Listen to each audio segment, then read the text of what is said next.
Pai Senhora Deve Lauzira, muito bom dia. Que alegria estar aqui com vocês mais uma vez para o nosso episódio do Saiba Mais.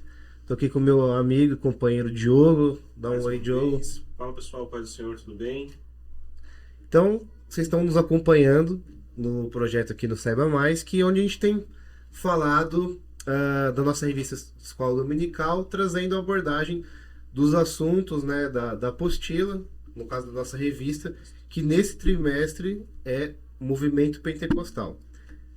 Hoje vai ser um pouquinho diferente, porque, e o motivo disso é um motivo muito bom, que nós temos dois convidados abençoados. Então vocês segurem o cinto aí, pega a sua Bíblia, pega um papel, uma caneta para você anotar, que com certeza você vai ser riquíssimo. Então gostaria de apresentar para vocês nossos amigos, Pastor Flávio e Pastor Tomás Manossalva. Se tivesse edição, ia pedir para pôr palmas. Sejam muito bem-vindos. Obrigado. Gostaria que vocês se apresentassem, dessem um oi para a galera. Estamos muito felizes que vocês estão aqui. Obrigado, paz a todos e obrigado pelo convite. E com certeza vamos a ver o que podemos fazer. Meu nome, como falou Tomás Manosola, sou venezuelano em português, não? E bom, estamos aqui para cooperar. Amém. Que bênção. Amém. Você, Flávio? Já Pai. falei seu nome, né? Amém. Paz do Senhor a todos os irmãos. Para mim é um prazer poder compor essa mesa, né? Rafael, Diogo, Pastor Tomás, que eu tive o privilégio de conhecer e compartilhar um pouco das nossas experiências, né? Estou animado para estar aqui. Vamos compartilhar daquilo que o Senhor tem falado através dessas lições e poder gerar nossa contribuição também, né? É verdade. Para quem não sabe, a gente está vindo de uns dias, né, de um seminário que foi feito aqui na nossa igreja sobre 70 semanas de Daniel. Basicamente, o pastor Tomás, né, deu a parte da revelação profética, né, vamos dizer assim, e o Flávio acerca da parte de contexto histórico, até arqueológico também, que é a área, especialidade dele, foi uma bênção. Então, esteja sempre atento aos nossos eventos, porque tudo isso vem a colaborar com a questão do ensino, Sim. que é o que nós estamos apregoando aqui, né? A Sim. importância do ensino para os nossos dias. Então, como foi falado, nosso tema desse trimestre é movimento pentecostal. Diferente das outras vezes, que nós, cada um dos quatro, Tinha uma lição, né? já tinha uma lição E aí, para falar, sobre ela. abordar. Então, nós não vamos nos prender totalmente a isso para poder aproveitar os nossos convidados. Eles vão sair daqui sugados nessa manhã, porque nós vamos tentar extrair deles coisas que vão nos abençoar, né? Então, a primeira coisa que a gente gostaria de abordar aqui nessa manhã, sobre esse tema do movimento pentecostal, a gente veio falando sobre como durante a história, só recapitulando, se deu o movimento pentecostal, desde Atos 2, passando pelos movimentos históricos, chegou em Azusa, e nós estamos aqui no nosso contexto de igreja, uma Assembleia de Deus. Então, o assunto que eu gostaria de iniciar hoje, aqui no nosso, vamos dizer assim, no nosso trajeto, seria o pentecostalismo clássico. O que difere? Porque o que eu quero dizer com isso? Quando você está no chão de igreja, a gente fala assim, fulano foi batizado no Espírito Santo. Ou seja, todo mundo entendeu que a pessoa recebeu o dom de falar em línguas. Isso. Mas essa é a única evidência do batismo? Porque aí estou já jogando aqui para vocês nos ajudar a responder essa questão. O que nos faz ser pentecostais clássicos? O que nos difere de movimentos como reformados carismáticos ou outros contextos históricos? Aí Até mesmo o que nos difere do movimento neopentecostal, né? também. Bom. Bem, vamos começar então.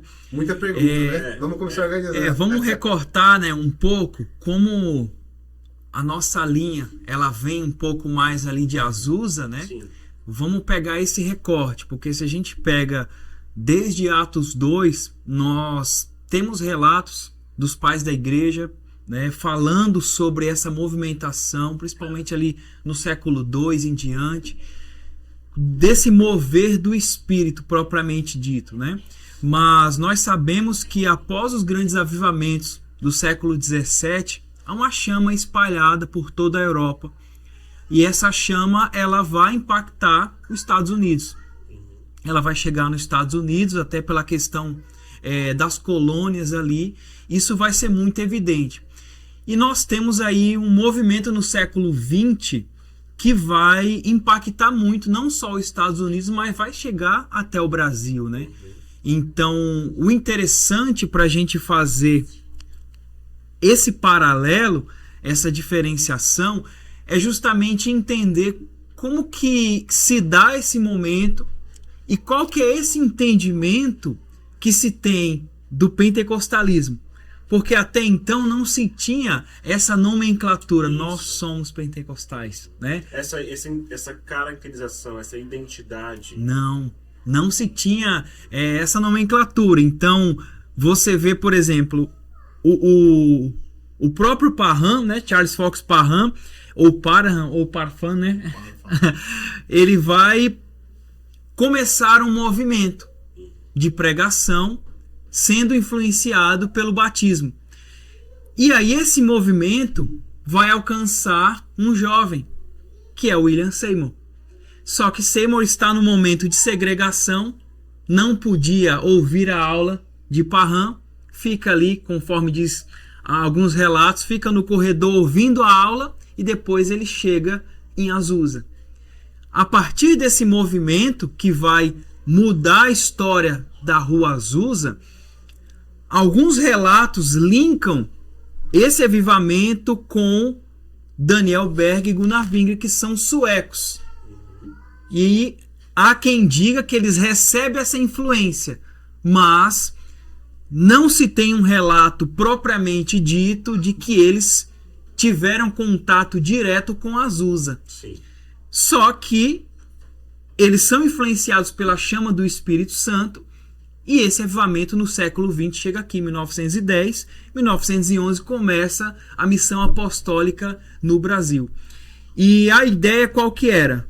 Oração, pregação, ensino da palavra, batismo com o Espírito Santo, ganhar almas e chegar até o céu, o arrebatamento, né?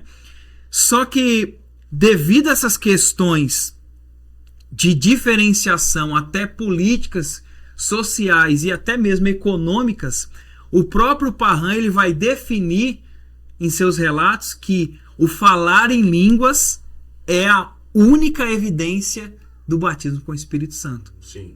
Mas nós entendemos que não é a única, mas é uma das evidências. Perfeito. Porque o batismo com o Espírito Santo não só está relacionado no falar em línguas, e no desenvolvimento da Assembleia de Deus, foi-se entendido que se uma pessoa fala em línguas, ela está batizada. Mas o Espírito Santo, ele trabalha com santificação, ele trabalha com regeneração, ele trabalha com transformação, e o avivamento, receber o Espírito, vai me impactar tanto na palavra quanto na oração, na santificação, e isso vai ser revelado na minha vida, na igreja e na sociedade. Então, eu já abro com esse primeiro tópico, né? Sim. Eu entendo que assim, o falar em línguas não é a única evidência, mas é uma das evidências, porque não existe batismo, não existe avivamento sem um aprofundamento e um conhecimento genuíno da palavra de Deus. Então, é o que nos dizia Ravenhill, né? A santificação, ela tira o homem do mundo, santifica e o devolve no mundo santificado para que ele transforme esse mundo. Então, tem toda aquela discussão da glossolalia, né? Mas não vamos entrar aqui porque creio que já foi abordado em outros pontos, mas é interessante nós entendermos isso. E aí, mais para frente, a gente chega nessa questão de definir melhor o que é o clássico, o que é o neo, mas basicamente nós somos influenciados justamente por esse avivamento que alcançou Azusa e por estar mais perto de nós, acabou que influenciou também a nação brasileira, né? Eu quero apontar, resalientar o que falou nosso companheiro aqui sobre o pentecostalismo, para que ele continue com a diferença entre o clássico e tudo. Para mim, o movimento de Azusa não é um movimento em si mesmo. Para mim é um movimento profético. Primeiro, a igreja nasce em Atos capítulo 2, todos nós sabemos, é um cumprimento de um programa divino que já está pré-estabelecido. Tanto é que quando Pedro fala em seu primeiro discurso, ele enquadra aquele evento dentro da profecia bíblica. Senhores, isto é o que está falado e prometido pelo profeta Joel. E nos últimos dias acontecerá, e fala isso que nós conhecemos. Muito bem. Então, vocês estão vindo aqui, vocês estão observando o cumprimento de um momento profético que vai trabalhar em base a quê? Ao redor de quê? De um projeto divino macro que Deus tem. Muito bem. Essa igreja avivada, vamos falarlo assim, ela está para quê? Para quê? Em função de quê? Em função de impactar o mundo com o estabelecimento do reino de Cristo no coração das pessoas. Porque esse reino, posteriormente, se vai materializar literalmente. Mas primeiro tem que ser Com o reino de Jesus, né? em Jesus. E o objetivo é completar a igreja de Cristo. Para apoiar um pouquinho isso, há um pai da igreja, e esse é o objetivo desse movimento que nasce em Atos 2, que as pessoas chamam, etiquetaram como pentecostalismo, que não tem nenhuma etiqueta. Em realidade, eu lo chamaria um movimento de Deus em pleno movimento, não? Deus movimentando seu projeto. Qual é o objetivo? O mistério da igreja. Se abre o mistério da igreja e eu preciso completar esse corpo. Deus se mudou a los gentiles.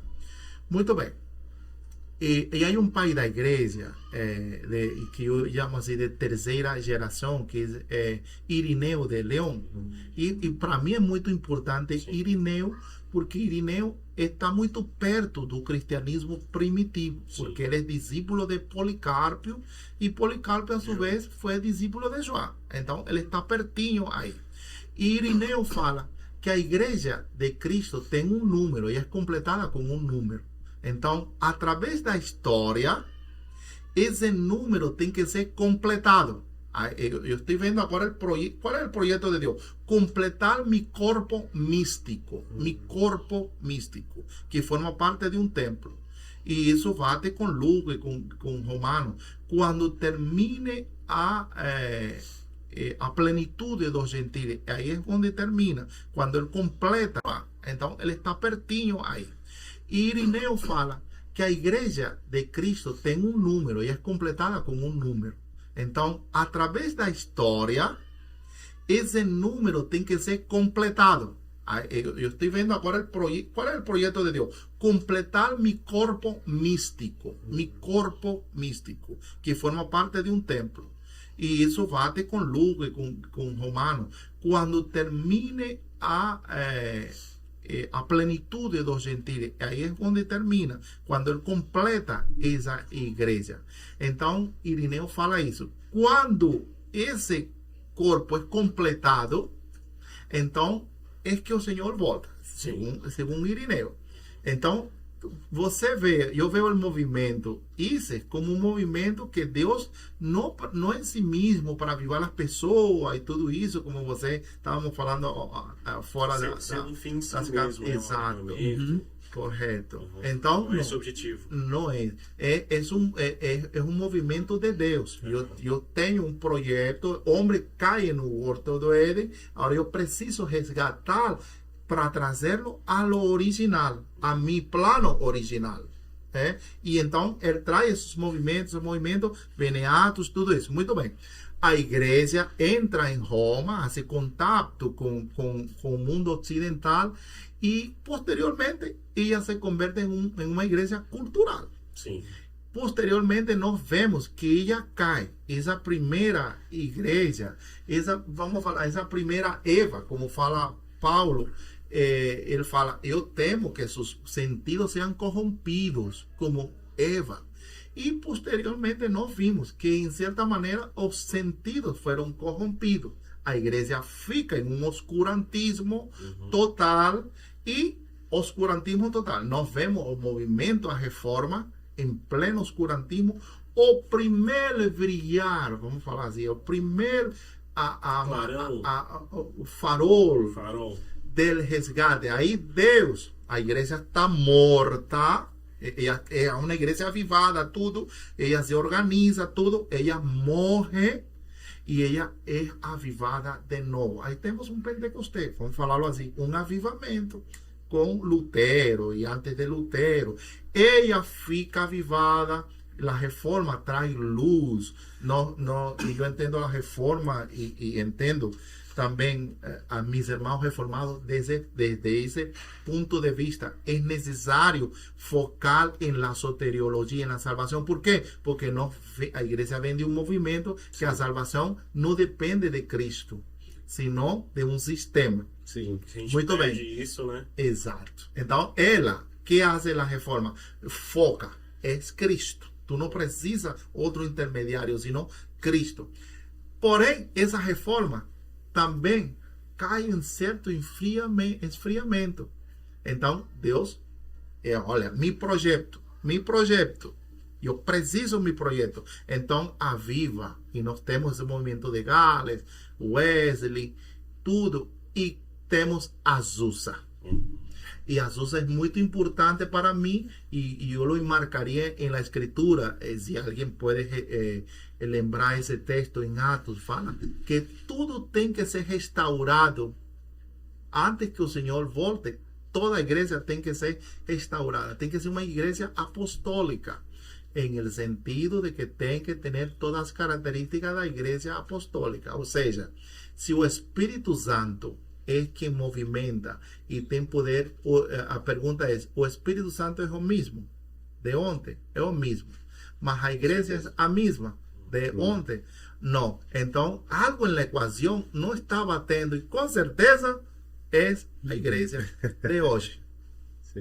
Então, o movimento pentecostal de Azusa não é um movimento em si mesmo, não. Eu creio que é o agir de Deus em continuar seu projeto para completar sua igreja à plenitude dos gentios. Pastor Mano Salvo, uma coisa que o senhor falou, eu acho muito interessante e converge com o que estamos conversando aqui, é que em certos momentos da história a igreja... A gente também tem muito chamada teologia do coaching, né? Teologia coaching, que ela é muito... Ela é uma teologia da prosperidade, só que a prosperidade afetiva, né? Usando os afetos das pessoas. É evoluído, não? Tem algo que a gente precisa entender, que assim, esse é um tema muito bom, né? Muito bom porque assim, o que é o avivamento? É o primeiro ponto. Avivamento, ele deve gerar uma transformação social. A igreja de Cristo na Terra é uma igreja que gera transformação social. E você pode pegar e você vai ver que a igreja, sem a ajuda do Estado, ela está promovendo inúmeras ações sociais no âmbito da fé. Ela vai muitas vezes onde o Estado não chega. Não chega. Isso é interessante porque quando nós olhamos para Atos 2, primeiro ponto, nós nos consideramos pentecostais. E isso é uma nomenclatura que nós adquirimos, ou seja, nos apoderamos dela. Mas, na verdade, é tanto que no grego Pentecoste, o penta vem de 5, né? E ali seria o 50º dia, o dia 50, né? E o Pentecoste é uma das 3 festas mais importantes de Israel, né? É a segunda festa, que eles 7 semanas após a Páscoa, eles estão celebrando ali as colheitas. E é interessante que nós tendemos a colocar Atos 2 e defini-lo como o dia de Pentecoste. Nós tendemos a fazer isso. Mas a única diferença é que Atos 2 aconteceu quando estava se celebrando Pentecoste. E aí houve essa assimilação. Interessante falar porque a casa do primeiro século, ela não era uma casa como nós imaginamos hoje. Então as pessoas não tinham muitas condições.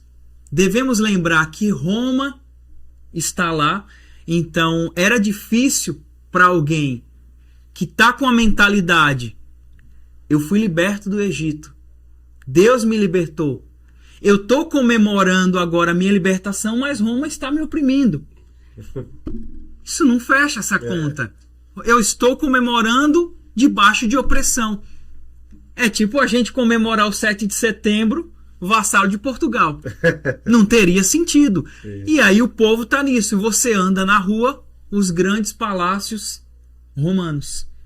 Você me lembrou um ponto interessante. Veja, nós temos na Escritura outro avivamento. O primeiro Éxodo. E o primeiro Éxodo é fruto de uma profecia falada.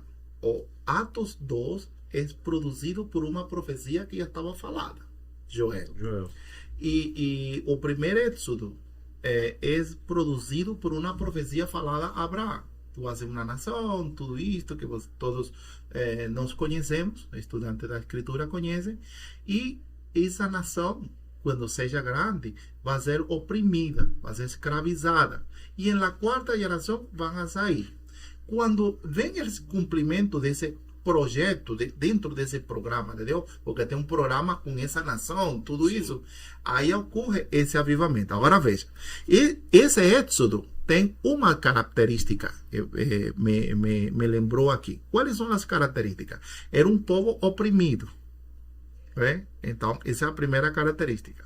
Então, Deus envia a libertação através de um homem, profeta.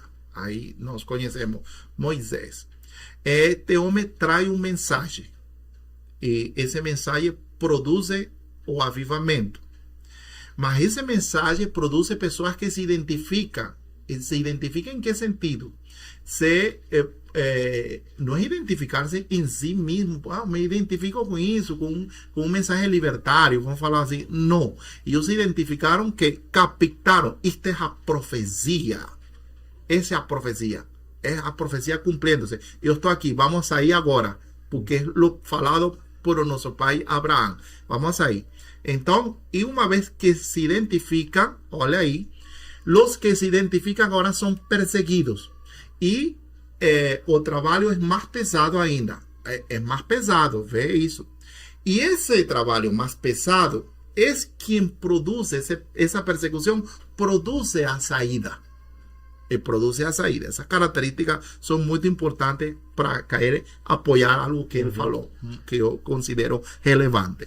Então, produz a saída. Estamos a saída, estamos libertados. Só que essa saída, em meio dessa saída no deserto, e também está programada para produzir o caráter verdadeiro de quem vai entrar a essa terra prometida. Sim.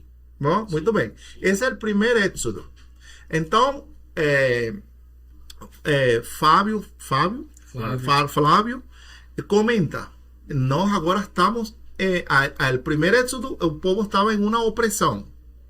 Aqui também está em uma opressão. O Império Romano está oprimindo.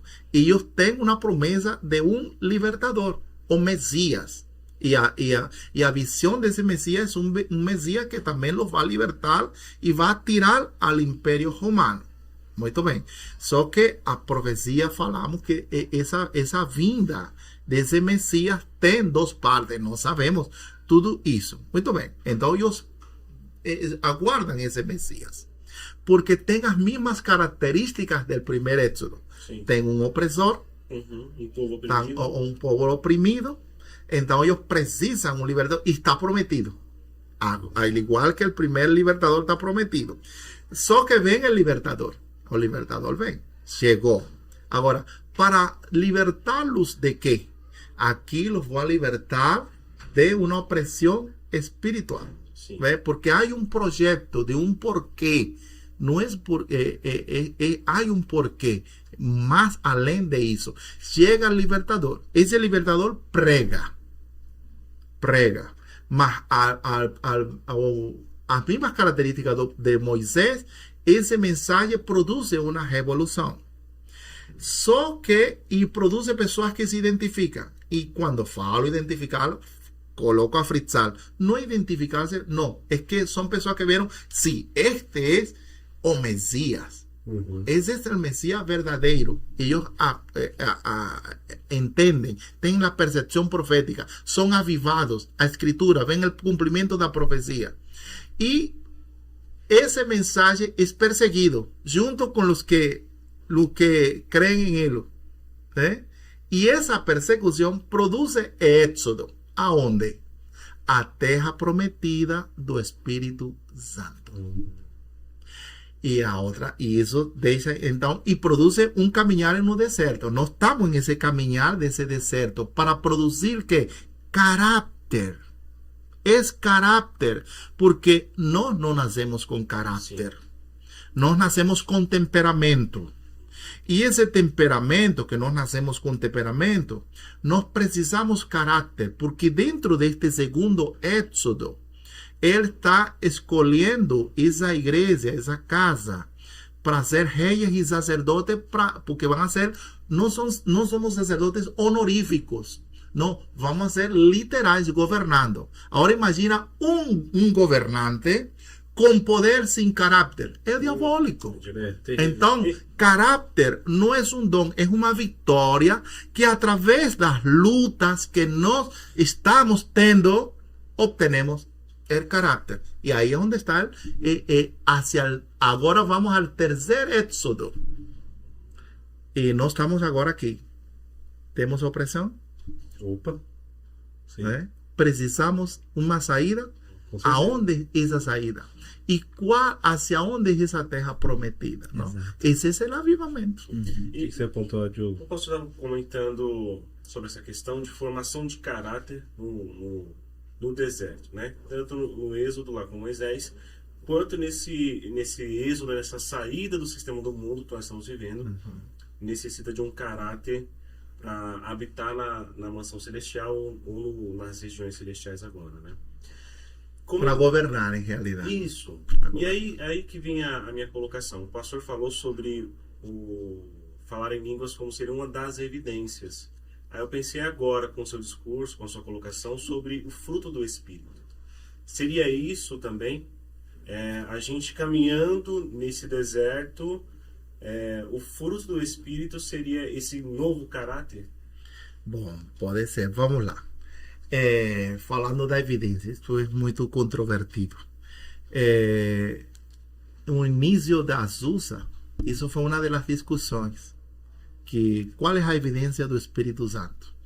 Bom, muitos fritzam e gravitam que a evidência do Espírito Santo é os dons.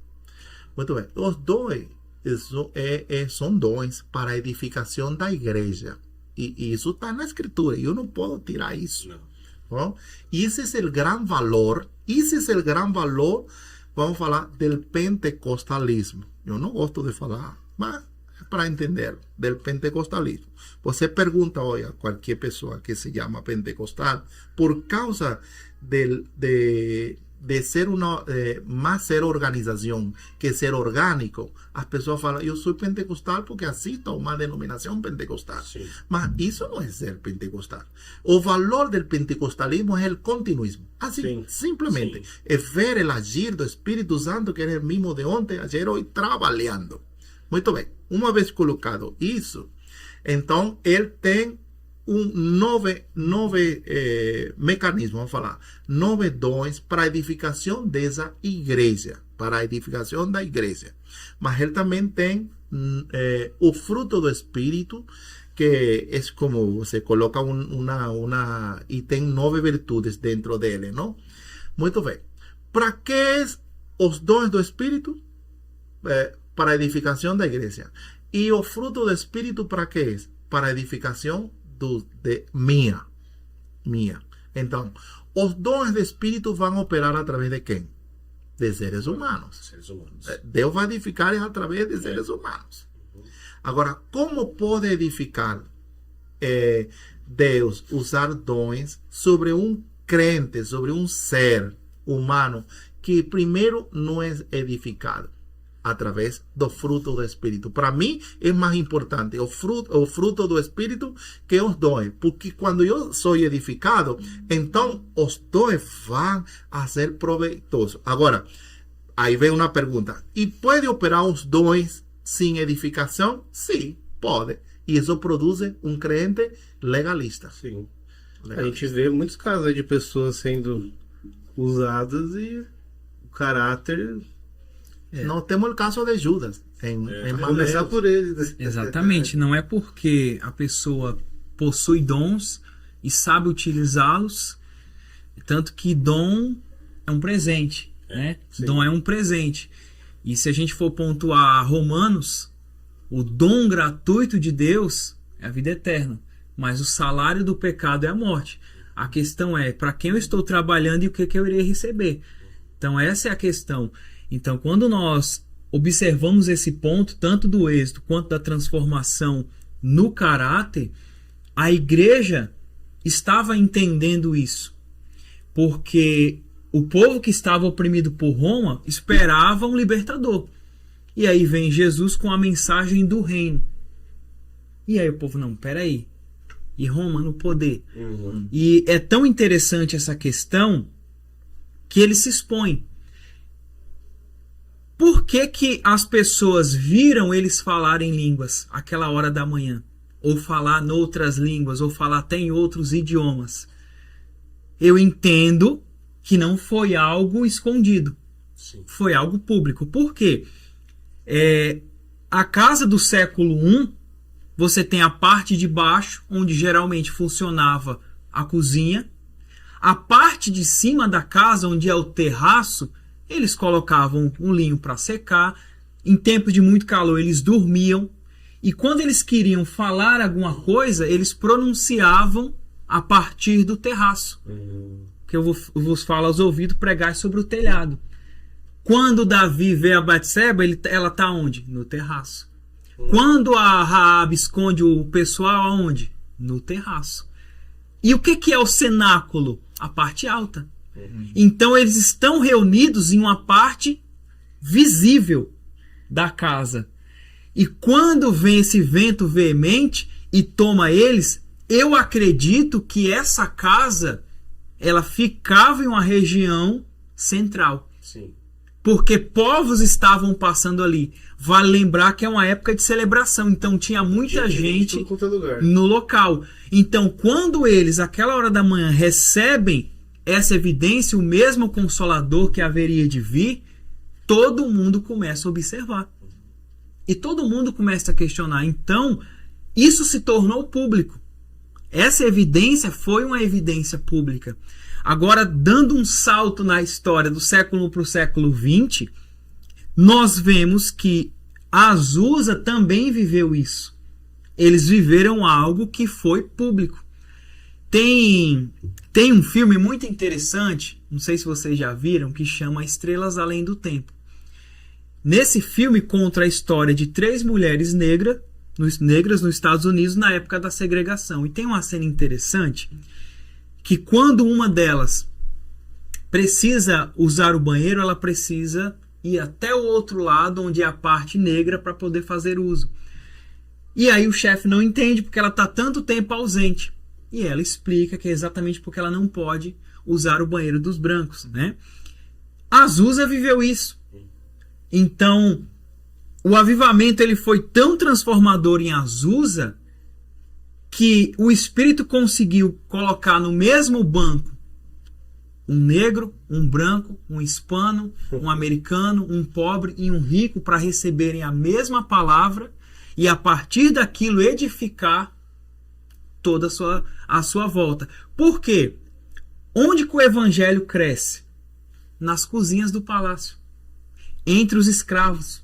Entre os pobres. É aí que o evangelho cresce. Por quê? Uma mensagem de esperança. Uma mensagem de vida eterna. É tanto que o escravo romano ele era considerado como objeto.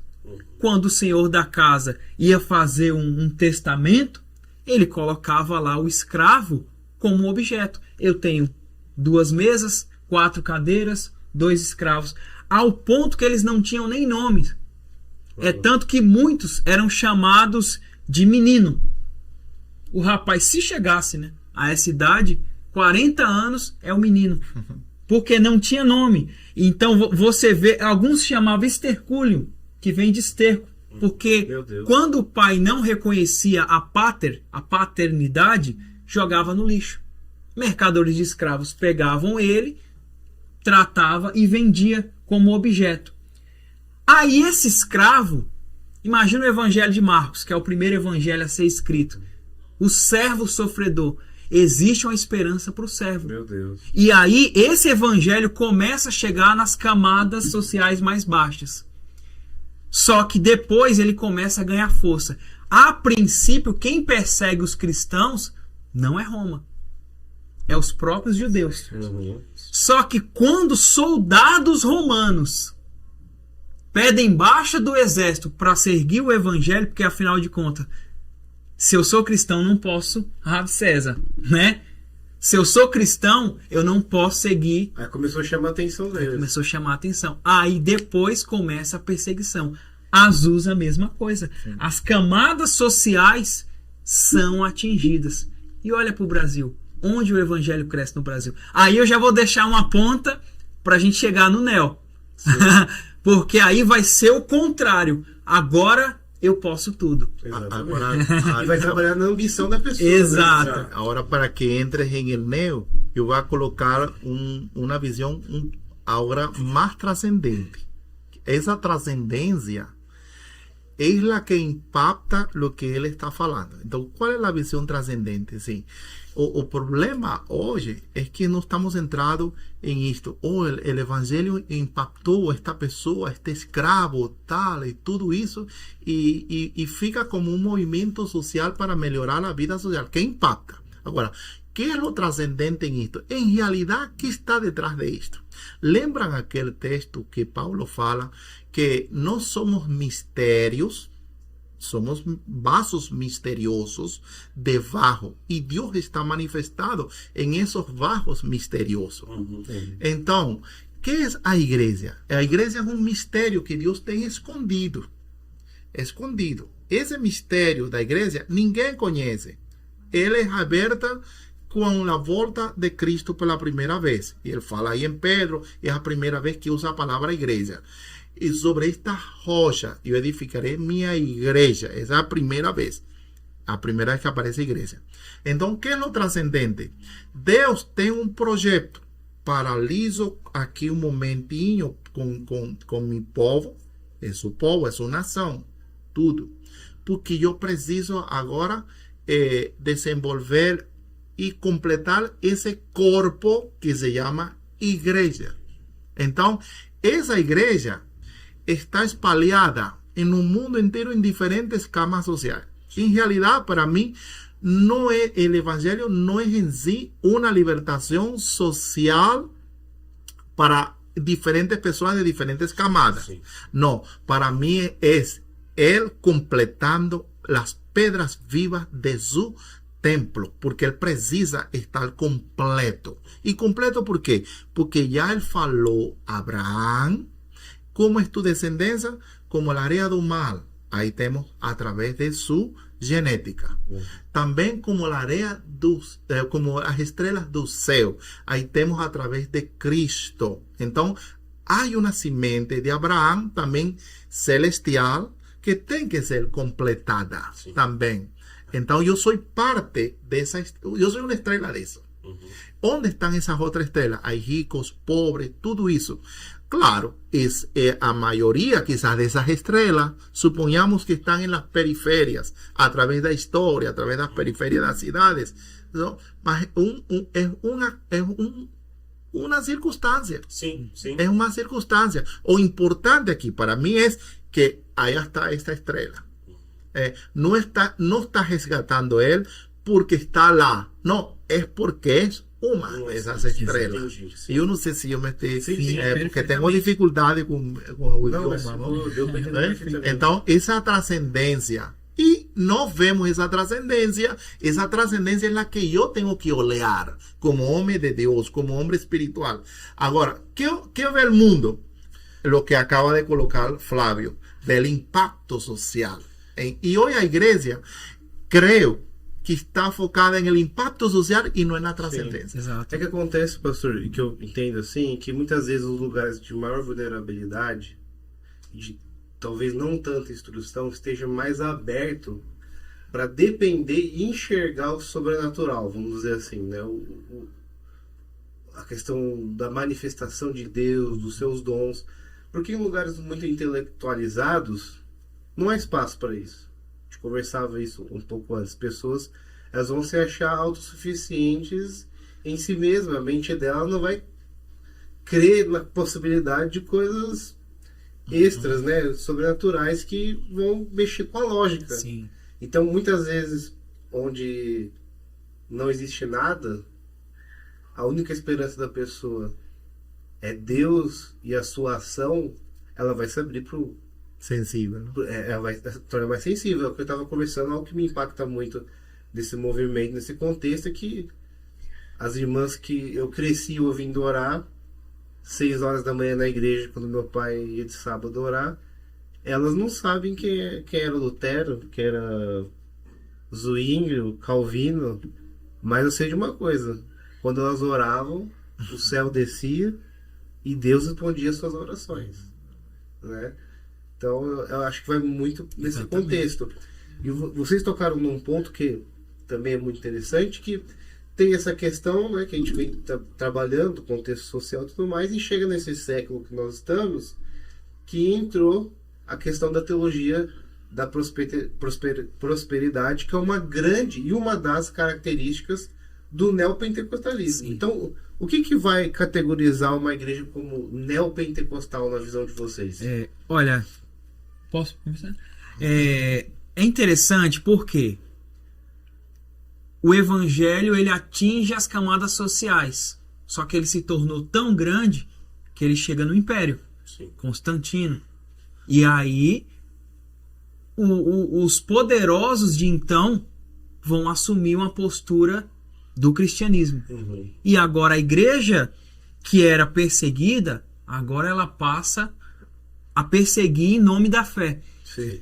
E aí olha o contraponto, porque a princípio o evangelho, o Espírito Santo é o poder de Deus para anunciar o reino. Foi para isso que houve uma capacitação do Espírito Santo, para que aqueles discípulos impactassem o mundo com a mensagem do reino.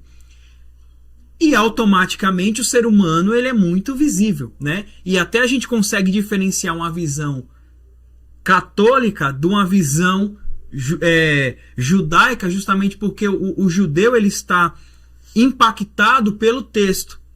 O católico não, ele está impactado pela transformação. E aí você tem curas, libertação, exorcismos, que faziam parte do poder que foi outorgado ali. Uhum. Só que isso depois vai se tornar o quê? Uma espécie de fórmula mística que vai evidenciar o que eu tenho e o que eu não tenho. Aí nós temos um problema. Porque quando nós olhamos principalmente para essa questão neopentecostal, neo vem de neos no grego, que é novo, né? Que é algo que está no seu início, que é algo que está jovem ali, começando, né? O entendimento é de quê? Que agora eu tenho poder suficiente para curar todas as minhas dores. Ou seja, se eu sou cristão, eu não posso ter nenhum problema. Afinal de contas, eu estou cheio do poder de Deus. Infelizmente, né? Nós temos um grande difusor disso, que é um deles, né? O Kenneth Hagin, no Brasil, ele vai chegar em uma determinada igreja que vai, de forma literária, divulgar isso. Então, a confissão positiva, a teologia da prosperidade, né? E tantas outras coisas que deram ao homem o poder de falar: você possui poder, então você não pode se sujeitar a isso. Você tem que estar sempre em alto nível. E aí nós temos essa diferenciação. O pentecostalismo clássico entendia o quê? O dom para serviço, o fruto para edificação, para transformação e Você mencionou, né? que o pastor mencionou, e a mensagem do evangelho sendo pregada. No NEL, a visão se torna para o pessoal. Servir só a pessoa. Eu preciso estar bem, eu preciso ter, a mensagem cabe a mim. El centro es un hombre. Aí o homem volta para o centro, né? A gente vê como isso impacta, inclusive, as mensagens que nós escutamos. Sim. Porque é algo que eu compartilhei com vocês, que eu não consigo compreender como alguém abre no Antigo Testamento a Bíblia e ela não aponta para Jesus. Para mim, eu posso ser corrigido por vocês, se eu estiver errado, vocês me falam. Mas eu não consigo fazer uma leitura do Antigo Testamento sem a ótica de Jesus. Para mim, isso é errado. E trazer isso para o púlpito, pregar o Antigo Testamento sem contextualizar e apontar para Cristo, para mim essa pregação já está falida. Hasta porque el Antiguo Testamento apunta a él. Exatamente. É isso que eu não consigo entender. Porque toda a revelação do Antigo Testamento é para apontar Jesus. E a gente vem, abre o Antigo Testamento para pregar algo para o homem. Um grande... Você é o Davi, o Golias é talvez o Exato. teu irmão do seu lado. Um grande erro que se comete, né? Eu tenho amigos judeus e eles batem muito nessa tecla. Mas o texto está aqui. O texto é claro. O texto não está falando que Golias é meu problema. Que Golias é minha conta bancária. O texto não está dizendo isso. Então eles são muito claros na interpretação do texto. Mas o que a gente confunde? Que o avivamento, a pregação eloquente, o falar em línguas se tornou algo místico. Se falou em línguas, se teve uma movimentação, é cheio do poder de Deus. E aí, distorcem a mensagem do evangelho, distorcem a mensagem da antiga aliança, centralizando o homem. E aí, todas as mensagens são centralizadas para que o homem esteja sempre em um nível superior. E aí a gente vê que não é isso. Isso é um erro que vem se estendendo e vem ferindo a mensagem da Bíblia, porque o texto está fora de contexto. E aí, onde a gente ganha força? Aí vem as campanhas, aí vem as quebras de maldição. Começa a agregar símbolos, né? Aí vem o sim. Aí vem chofar. Eu fico louco de ver, desculpa. Começa a judaizar o culto. Desculpa a minha ira nesse sentido, mas quer ver uma coisa ficar louco? Numa mesa de Santa Ceia, ter um candelabro ou uma arca e não ter uma cruz. E olha que interessante. Gente, a gente não é judeu, a gente não é uma sinagoga, nós somos cristãos. E o centro, que deve ser o pão e o vinho, passa desapercebido de tanto adorno. Exatamente. E pastor Tomás, deixa eu puxar um pouquinho para minha área, que é a arqueologia. Como que fica... Agora vestiu a 10 é faixa, hein? Como que fica, nesse caso, usando esses símbolos, o candelabro, a palmeira e a áshera do Antigo Testamento? Porque a áshera era cultuada como uma divindade consorte de Deus. Ela era cultuada. Você vê que as pessoas nem sabem o que estão fazendo. E aí eu uso um símbolo que anteriormente ele foi visto como um símbolo de uma divindade pagã, que era a áshera. Então isso é muito complicado. Então trazer símbolos judaicos para a igreja, achando que há um misticismo e um poder nisso, é errado. Por quê? É a mesma coisa de você visitar Israel e achar que Israel é uma terra extremamente santa. Não. Israel tem crime, Israel tem inúmeras coisas. O pecado está lá. Uma das maiores paradas homoafetivas está em Israel, está em Tel Aviv. Então não é uma terra extremamente santa, mas os símbolos, o pessoal quer trocar os símbolos pela palavra, porque o misticismo se torna mais forte. E a Bíblia, para apoiar e dar resposta a isso, nós temos exemplos na Bíblia. Moisés, por boca de Deus, lhe falou: hazte asta de madeira, coloca uma serpente de metal, e essa serpente durou até que eles entraram na terra prometida. E vino aquele rei e tirou lembra? o texto. Ele tirou por quê? Porque as pessoas estavam adorando o símbolo da serpente. E ela tipificava, e a João fala que tipificava essa serpente. E hoje com o arca e tudo isso, não? Agora, eu quero linkar dois pontos que ele falou do neopentecostalismo. Neopentecostalismo é antropocêntrico, o centro é o homem e tudo. Como o centro é o homem, eu me faço esta pergunta: para que eu preciso que Deus coloque um reino literal dele? Se eu não preciso, porque eu sou todo poder, eu sou um Deus, um semideus na terra. O que a gente vê como aquela teologia dos 7 montes operando nos dias de hoje, porque a gente não precisa de Deus, a gente precisa governar. E não precisa. Você não precisa também do reino futuro, como você está falando. Exato. Então é uma incoerência. A pessoa fala: vou reinar com Cristo, sou rei sacerdote, porém eu tenho poder aqui, tudo isso. Então, não poderíamos comparar isso com o que aconteceu com a primeira igreja. A primeira igreja se normaliza, se organiza. Essa organização traz uma morte. Aí hay um pai da igreja ocidental, que eu gosto sempre de frisar isso, ocidental.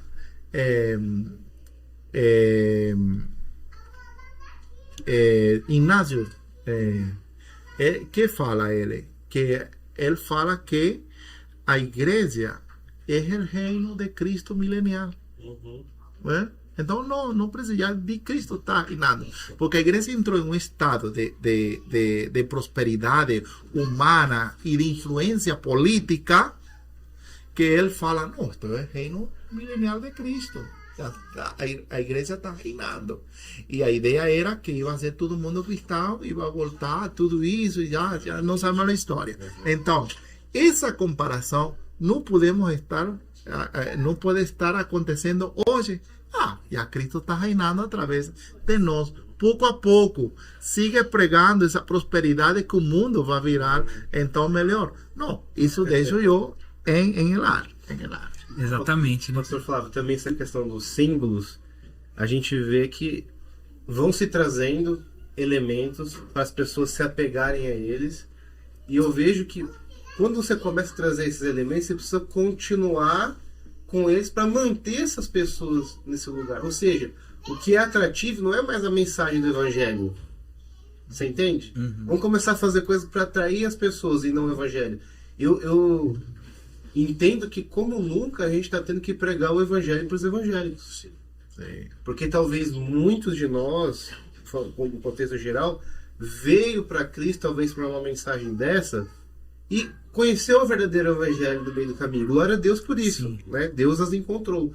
Mas aí precisa a gente fazer esse... Você me lembrou outro negócio. Então, é isso. Então, falaríamos em termos de hoje um intra-evangelismo.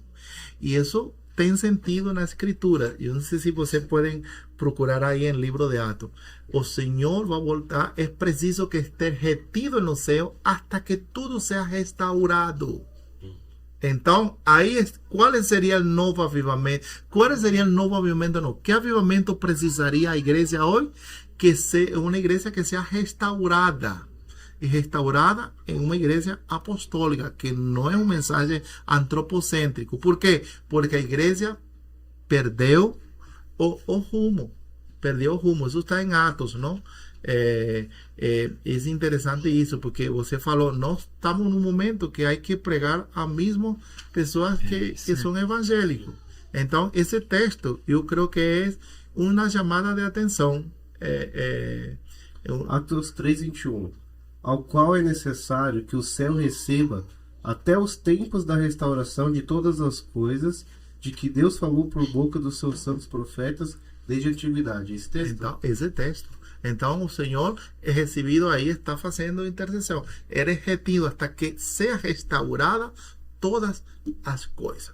Agora, tampouco podemos ser ingênuos que tudo vai ser restaurado. Isso. Eu penso que é um remanescente. E isso não tem que ver com que se eu sou reformado ou pentecostal. Não. É tão interessante essa questão, pastor, porque tanto símbolos quanto isso que o senhor está falando nos convoca a um novo entendimento de esse fato de pregar para os cristãos, pregar novamente para a igreja, ele é tão delicado porque como que a pessoa chegou até a igreja?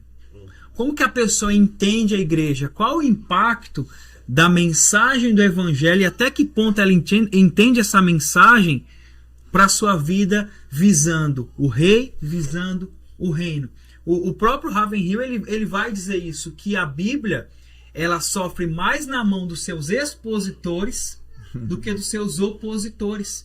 Porque nós que deveríamos conhecer e declarar a mensagem, dá a entender que nós, eu digo como igreja, não estamos conhecendo. Porque a ideia que se tem é que nós estamos querendo costurar o véu, pegando a mensagem do Antigo Testamento, atraindo símbolos como se um talit, como se uma bandeira, como se um candelabro tivesse mais poder que o sacrifício vicário de Cristo na cruz do Calvário. Isso me lembra um caso que é perfeito hoje.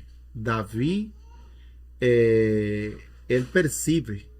percebe que a vontade de Deus é trazer a arca. Sim. Essa é a vontade de Deus, perfeita. Só que ele não, e isso é uma coisa que nós nunca linkamos. Uma coisa é fazer a vontade perfeita.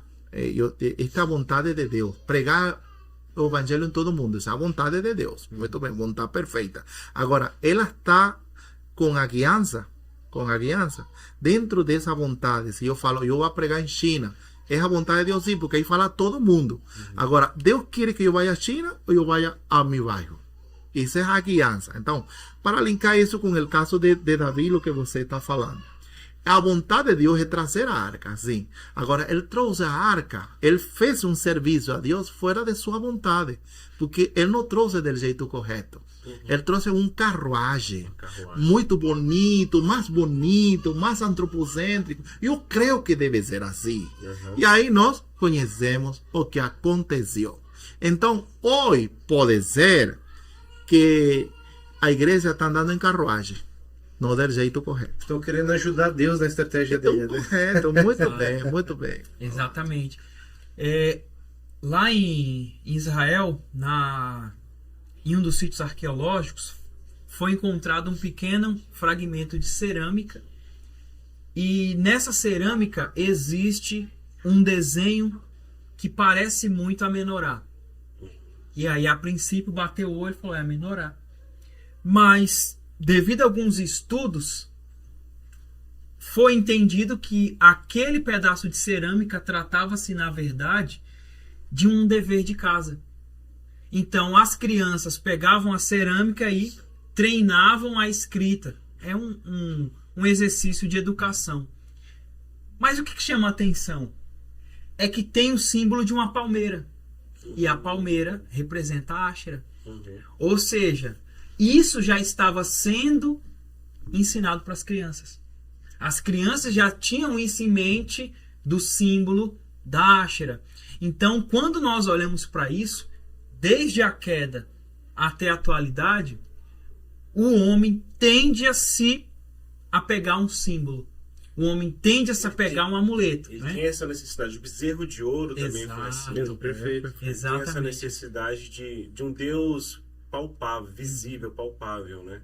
E isso é... Ou de uma divindade. Né? Isso é interessante porque para Israel isso é muito claro. Sim. O nosso Deus. Mas mesmo assim eles conseguiram ainda errar. Porque as nações vizinhas tinham um Deus palpável. Israel não tinha. E isso era um choque de realidade. Como assim? Vocês têm um Deus que não dá para ver? Nosso Deus não dá para ver. É tanto que a oportunidade que eles têm, tiveram medo. Fala o Senhor com Moisés e Moisés fala a nós. Então aí nós temos um outro ponto. Por quê? Essa questão do líder, do xamã, Também é muito né? forte no pentecostalismo. Ungido. Né? do ungido, da figura superior e o povo abaixo, acaba fazendo o quê?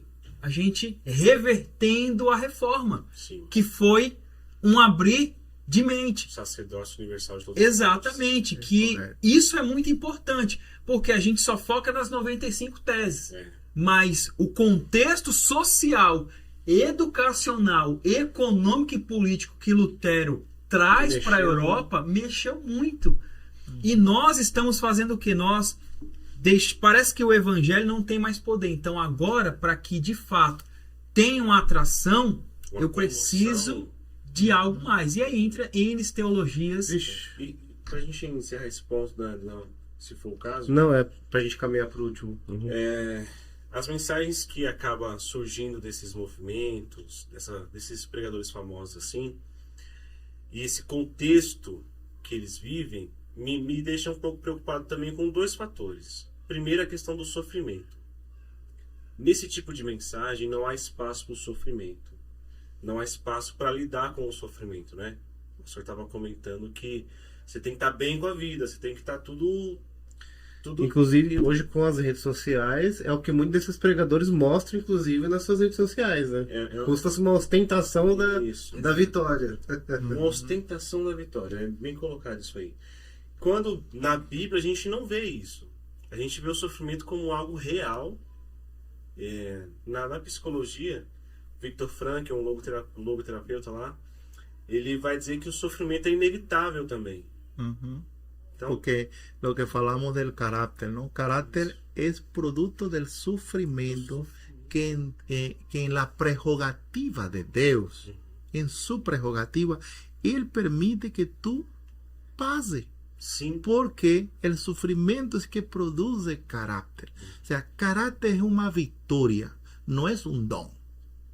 Y poder sin carácter es destructivo, es diabólico. Verdade. Então, isso é o que nós estamos vendo, pessoas com poder, entre aspas, sem caráter. Sem caráter, E sem que é o que Deus quer para nós? Ele está formando que caráter, porque nós vamos a reinar no futuro, reino dele.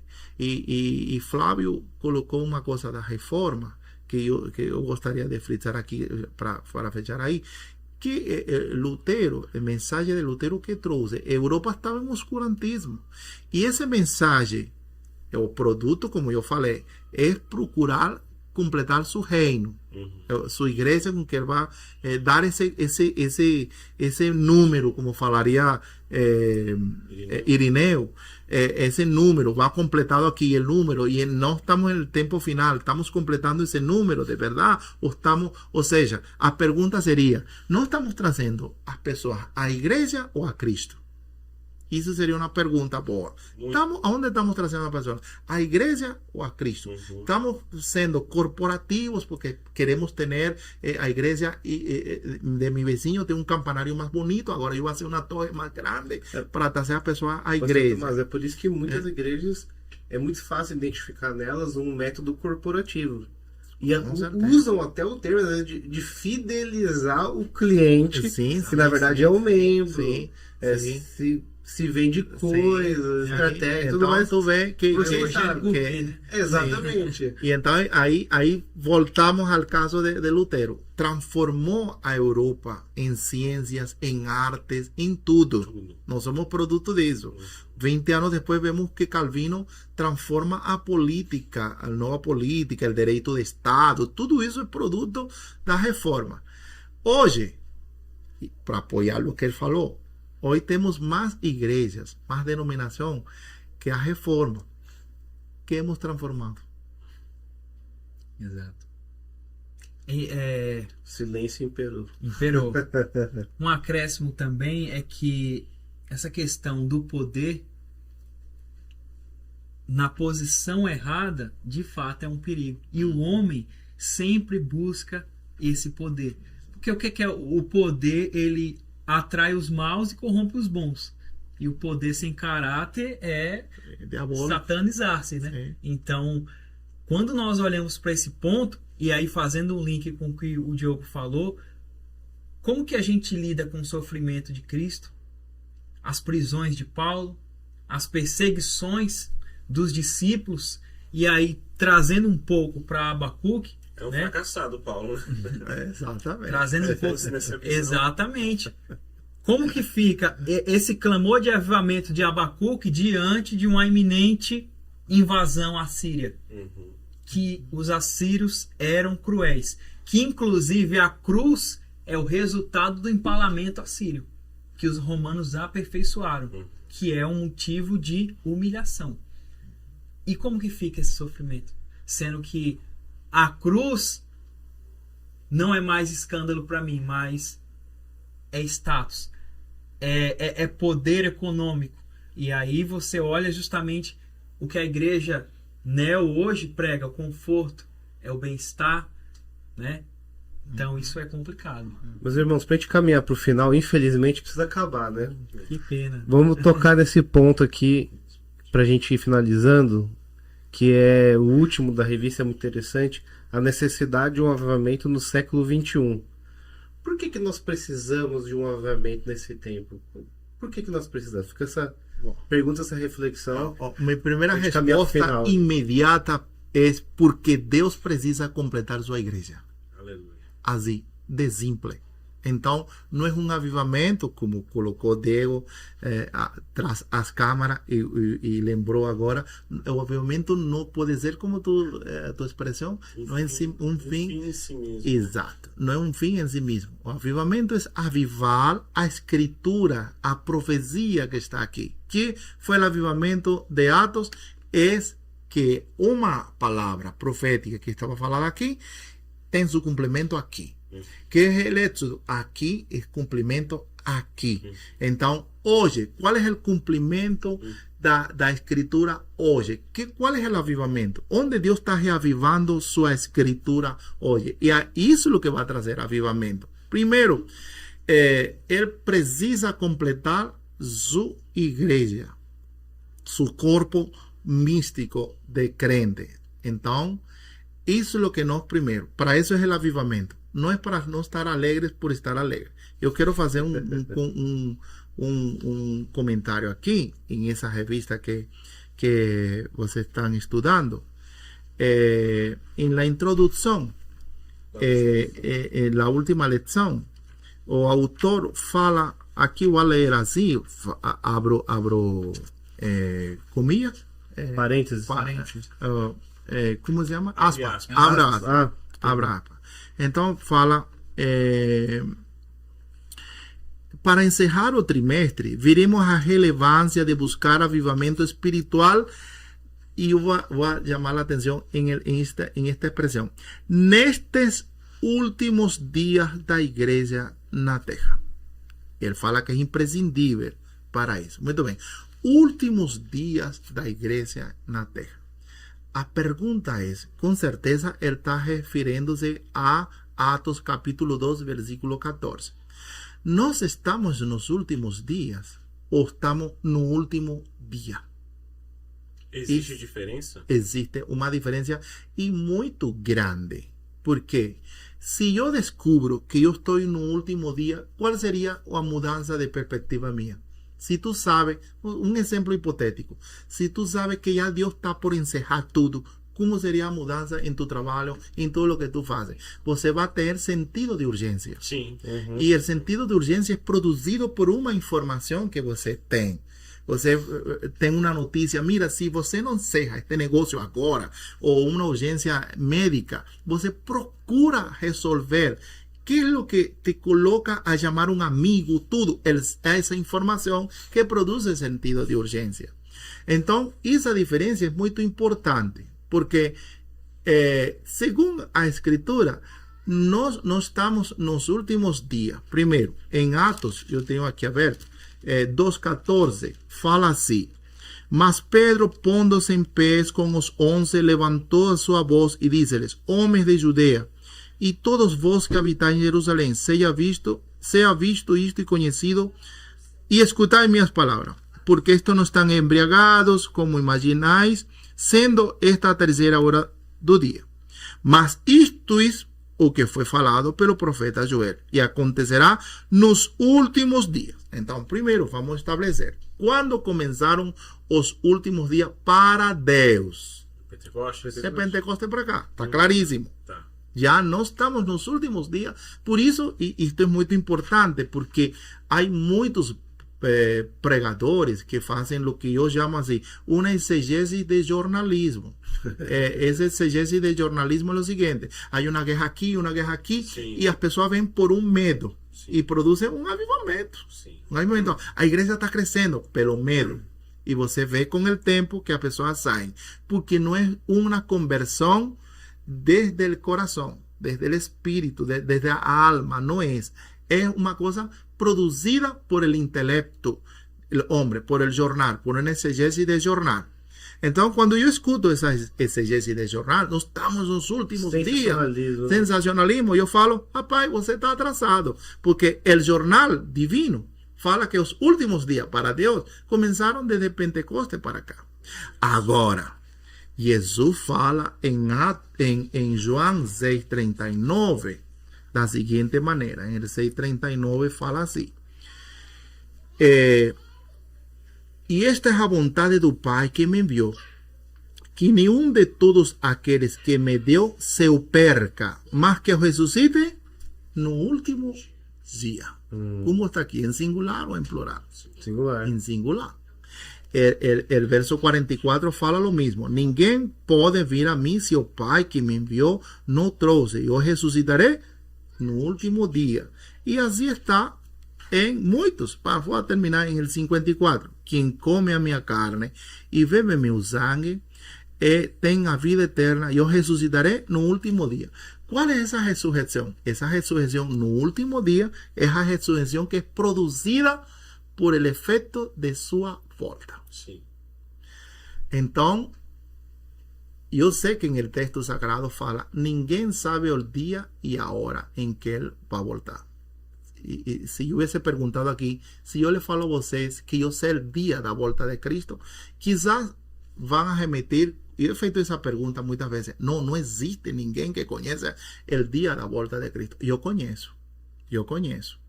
A Bíblia acabamos de Breaking ler. news. Quando Tem é? uma noção? No último dia. Quando volta ele? No último dia. Então eu sei o dia. Quando é o dia da volta dele? No último dia. Agora a pergunta é: qual é esse último dia? Quando é o último dia? ¿Cuándo es ese último día? Entonces, cuando nos vamos a la carta de Pedro, no sé si es la primera o la segunda, y yo quiero que me corrijan ahí, donde él fala: esto, no ignoréis esto. Ahora veja, ¿cuántas veces nos hemos estudiado ese texto y nunca hemos colocado importancia en ese detalle? No ignoréis esto. Irmão, si el Espíritu Santo es el que inspiró a escritura, ese termo que está ahí, no ignoréis esto, no está por un acaso, por un adorno literario. Entonces el Espíritu Santo te fala: Diego, yo tengo algo que falarte que tú no debes ignorar. ¿Cuál es tu actitud? ¿Qué es? ¿Qué es? Está falando el Espíritu Santo. Entonces es importante lo que fala Pedro. Irmãos, no ignoréis esto. ¿Cómo puede leer ahí? Si lo consiguió. Tô buscando aqui. Primera de Pedro 3.8 o segunda 3.8. Es el 3.8. A minha versão 3.8 diz assim, de 2 Pedro.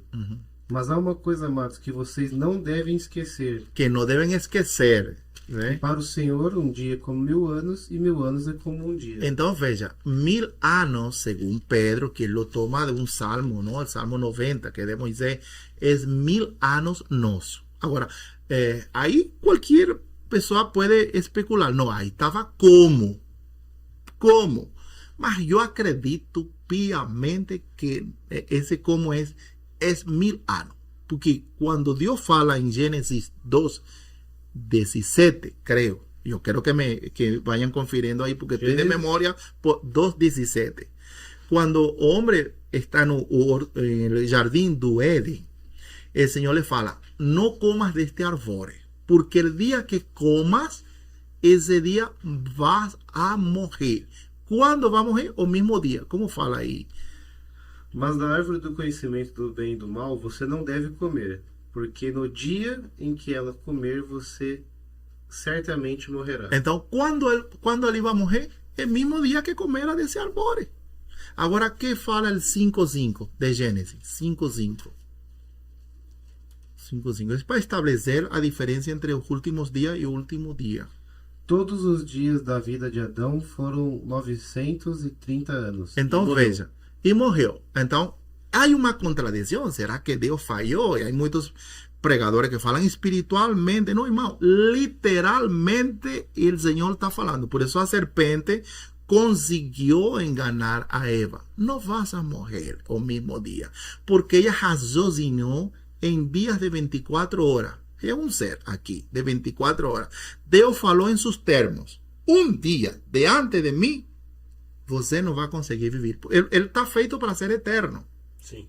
Quando ele come del albor de ciência de bem e do mal, ele já quitou, ele não vai ser eterno.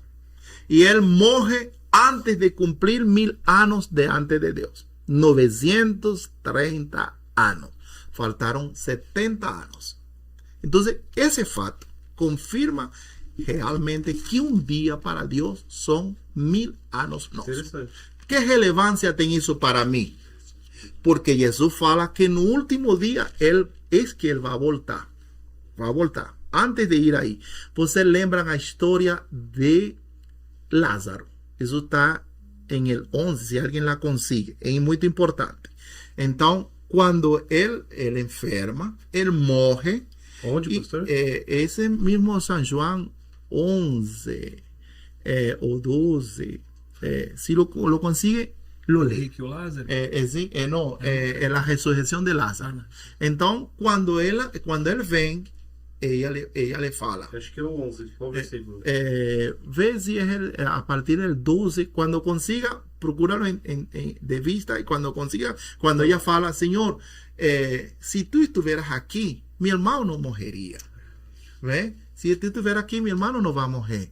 E ele le fala, ele vai ressuscitar. Eu sei que ele vai ressuscitar.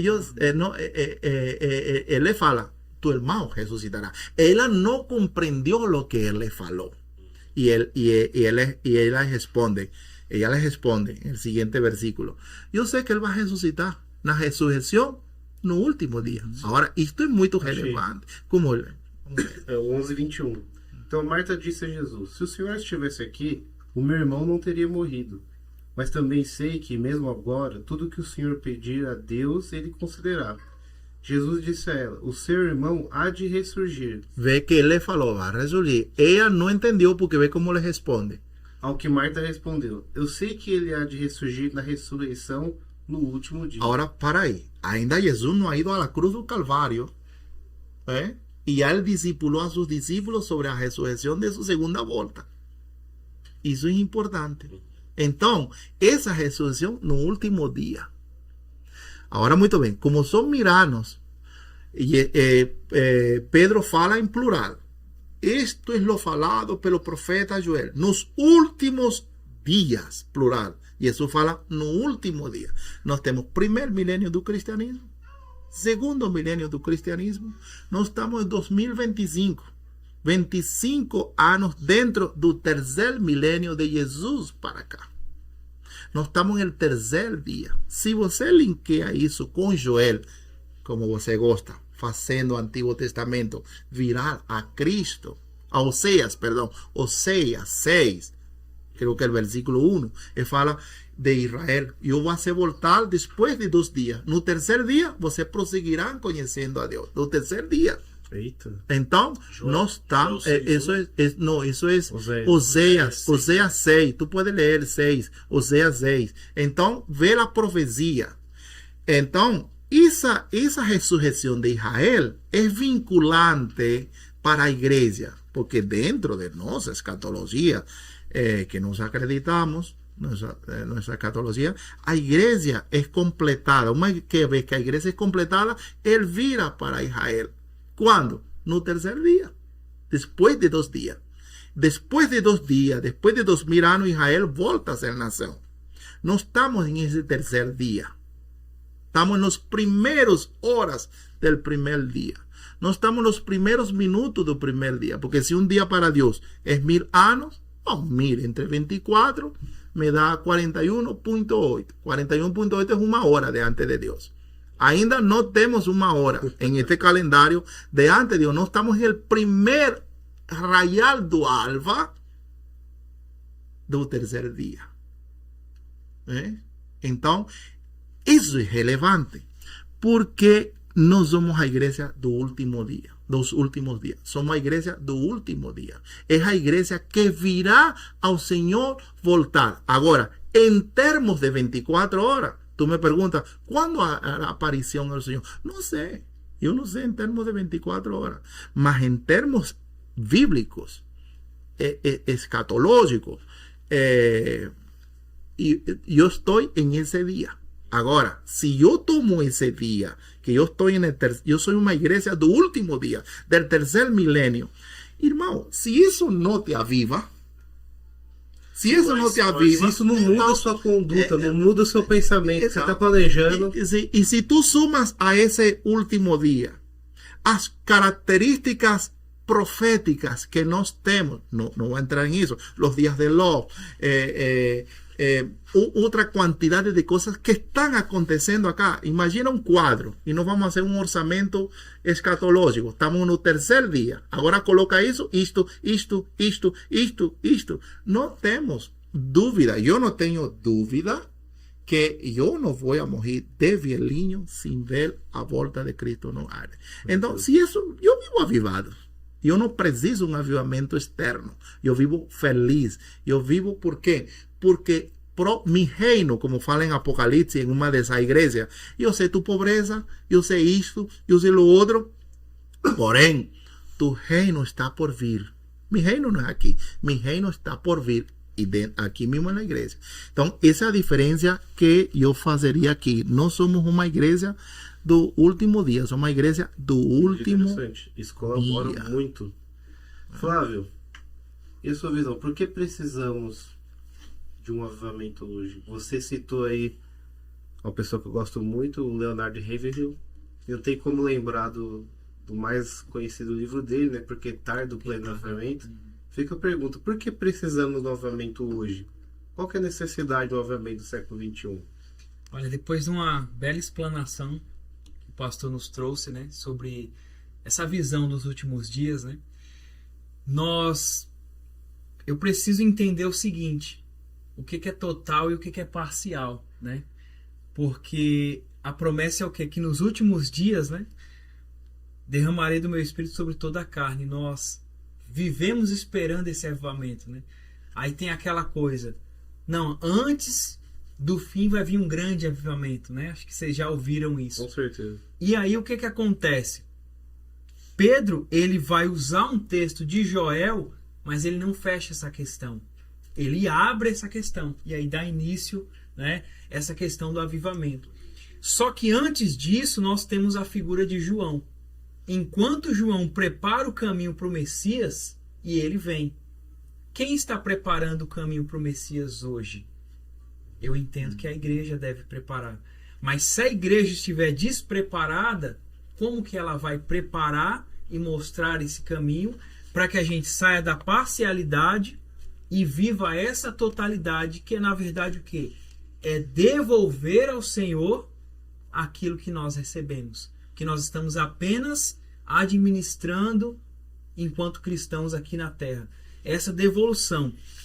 Fazendo uma pequena analogia, quando o carro quebra, você tem duas opções.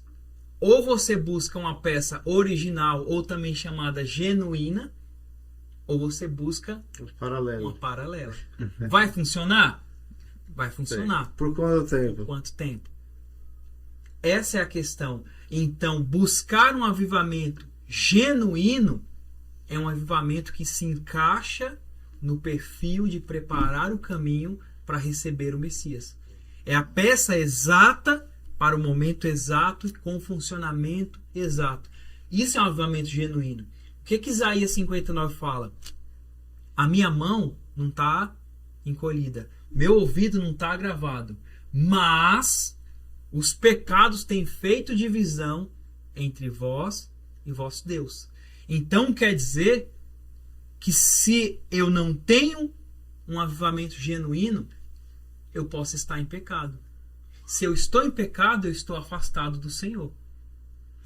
E se eu não tenho um arrependimento genuíno, eu não vou viver o avivamento genuíno. Porque um dos requisitos para o avivamento é o arrependimento. Será que com todas essas vozes, com todas essas figuras em nossa volta, será que a minha mente não está cauterizada ao ponto de eu achar que eu não preciso me arrepender mais? Porque é isso que está sendo pregado para nós. Você não precisa mais se arrepender. Você já está salvo, já está tudo certo, você precisa de conforto e bem-estar. Fica bem consigo mesmo. Exatamente. E aí eu não estou me arrependendo mais. Aí eu levanto uma outra questão. Seria a perseguição o requisito primordial para esse grande avivamento do último dia? Porque sem a perseguição não vai haver arrependimento. Porque eu vou estar numa posição muito confortável para sair da parcialidade do Espírito. Eu não acredito que em Atos 2 foi a totalidade. Eu acredito que foi uma parcialidade. Joel profetiza, Pedro ratifica essa parcialidade, mas no último dia, preparando os últimos dias, nós viveremos essa totalidade onde nós iremos sair do pecado e de fato agora ir ao encontro com o nosso Deus. Então, diante de tudo isso, eu não posso cair na besteira de esquecer Romanos 3:23, porque todos pecaram e carecem da glória de Deus. A partir do momento que eu acho, antropologicamente, que a glória é isso aqui, eu vou receber o galardão aqui. Então, a necessidade do avivamento é eu viver em temor e eu viver totalmente com meu coração animado, avivado, abastecido pela palavra, que esse dia pode ser a qualquer dia. Que esse dia pode ser a qualquer momento, onde eu vou me encontrar, de fato, com aquele que me prometeu que viria me buscar.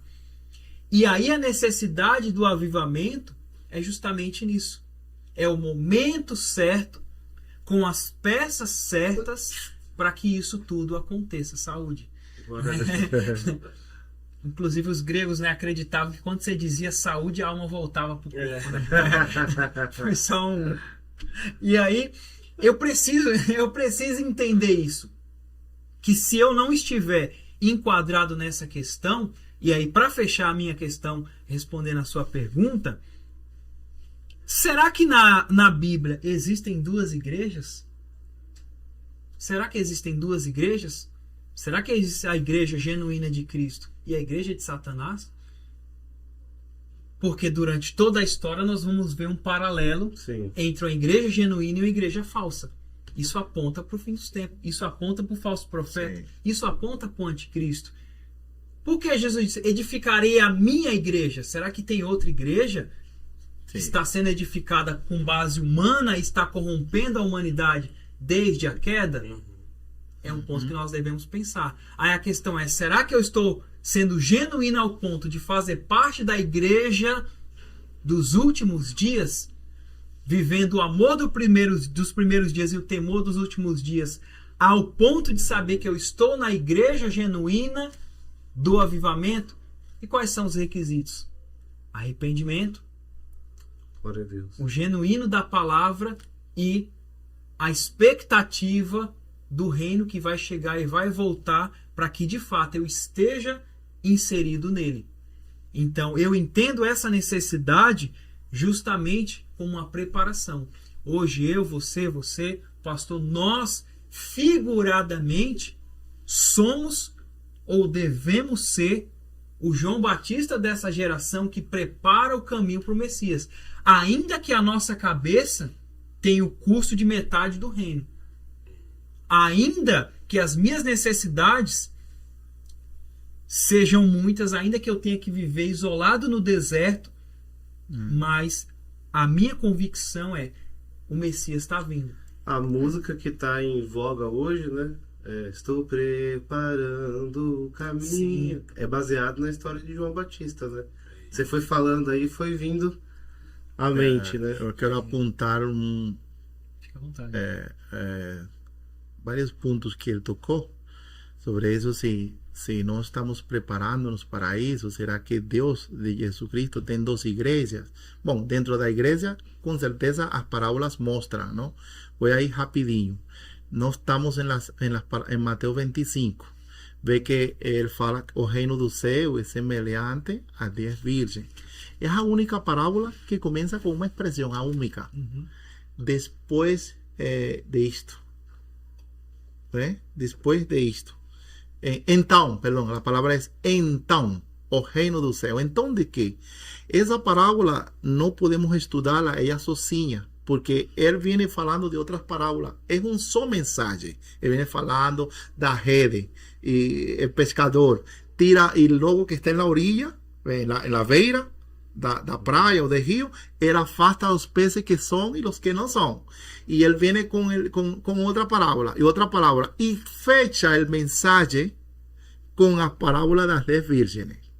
Então, unas todas adormecem, unas acordan, unas reciben ao Senhor e outras não. Porém, dos detalles fala, ve a los que venden. Ve, el mismo Jesús que te fala que abençoa es el único Jesús que te fala ahí, no dé de tu aceite a esta. El aceite es tipo de Espíritu Santo. Ahora, muchos pregadores falan que aquelas 5 vírgenes, olha, y no son cualquier personas, están certificadas como virgen.